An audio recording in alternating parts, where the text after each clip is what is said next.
वाज़िया कहा है कि ना कोई मुझसे मिलने आया है और जो फेक न्यूज प्रोपेगेंडे चलाए जा रहे हैं, तमाम खबरों की मैं तरदीद करता हूं कि अटक जेल के अंदर कोई मिलने गया या उनके घर वालों की किसी से मुलाकात हुई। उन्होंने कहा जी डील करनी होती तो 9 मई को पहले जब अगवा किया गया तब करता, या स्टार्ट में यहां करता, या जब केसेस बनाए जा रहे थे, या जब वर्कर्स को उठाया गया और जेल में डाला गया, या डील करनी होती या इनके साथ बैठना होता तो 27 सालों में मैं बैठ जाता।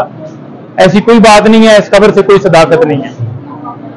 तो उन्होंने ये कहा कि मेरी तरफ से वाज़ा ये है कि वैसे तो जेल जो है वो एक उसके अंदर रखना एक अजाब है, लेकिन क्योंकि जब मकसद आजादी हो ना तो फिर अजाब नहीं है, फिर वो इबादत है।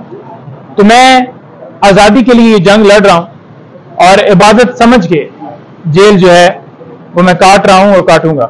किसी तरह से जो घबराने के हवाले से खबरें चलाई जा रही हैं वो कोई उनमें सदाकत नहीं है।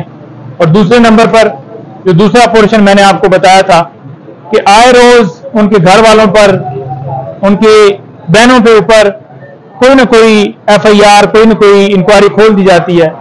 तो उसी जुमरे में आज दोबारा जो है नैब में 2 मुकदमात में बीबी साहिबा पेश हुई, फिर उसके बाद हम यहां पर पेश हुए डिस्ट्रिक्ट कोर्ट में।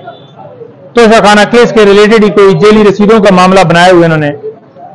तीनों केसेस बोगस हैं, तीनों केसेस झूठे हैं। नैब जो है वो वाज़े तौर पर उन्होंने बयान दिया है कि बीबी साहिबा की गिरफ्तारी की हमें जरूरत नहीं है, तो फिर क्यों नोटिस जारी किए जाते हैं?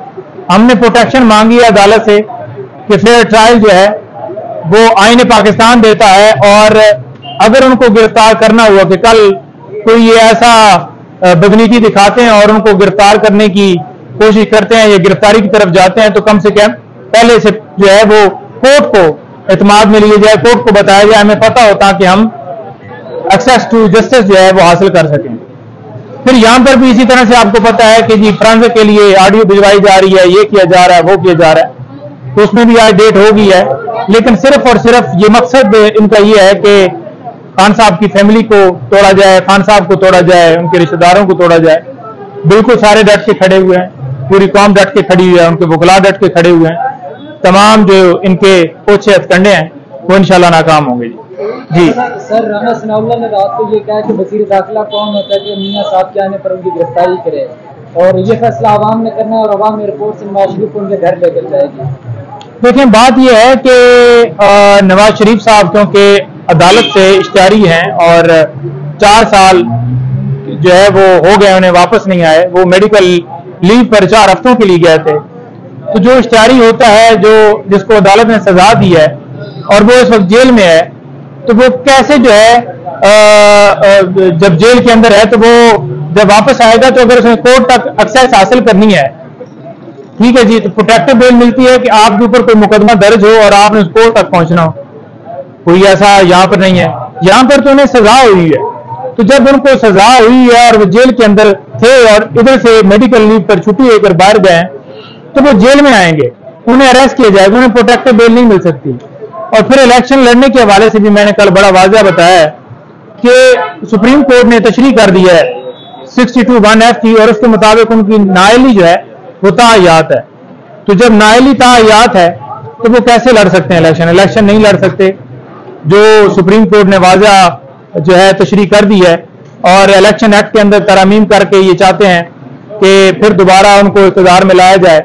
बात यह है कि ये सारे इसी जंग में लगे हुए हैं, कोई पीपल्स पार्टी वाला है, कोई नून लीग वाला है, हर एक ख्वाब देख रहा है कि हम वज़ीर आज़म बने। जितनी दफा ये बने हैं, मुल्क का पैसा इन्होंने लूटा है, जायदादें बनाई हैं, पैसे जो हैं बाहर अकाउंट इन्होंने खोले हैं, और पाकिस्तान आज की जो हालत हुई है उसका सबब ही ये है। तो आज फिर ये ख्वाहिश कर रहे हैं और मुसल्लत होना चाहते हैं, और फिर जो जुल्म किया गया पिछले अदवार में और 16 महीनों में आपने देख लिया कि क्या पोजीशन। 6 महीनों के अंदर शहबाज शरीफ साहब कहते थे कि मैं मुल्क के अंदर जो है बड़ी महंगाई खत्म कर दूंगा और बड़ी तब्दीली लेके आऊंगा। ये तब्दीली लाए हैं कि आज जो है आटा नहीं मिल रहा, चीनी नहीं मिल रही, लोग भूख से मर रहे हैं। इस महीने के अंदर भी 1 लाख के करीब जो लोग हैं वो यहाँ से बाहर चले गए हैं कि रोजगार नहीं है यहाँ पर। ये मुल्क की पोजीशन है।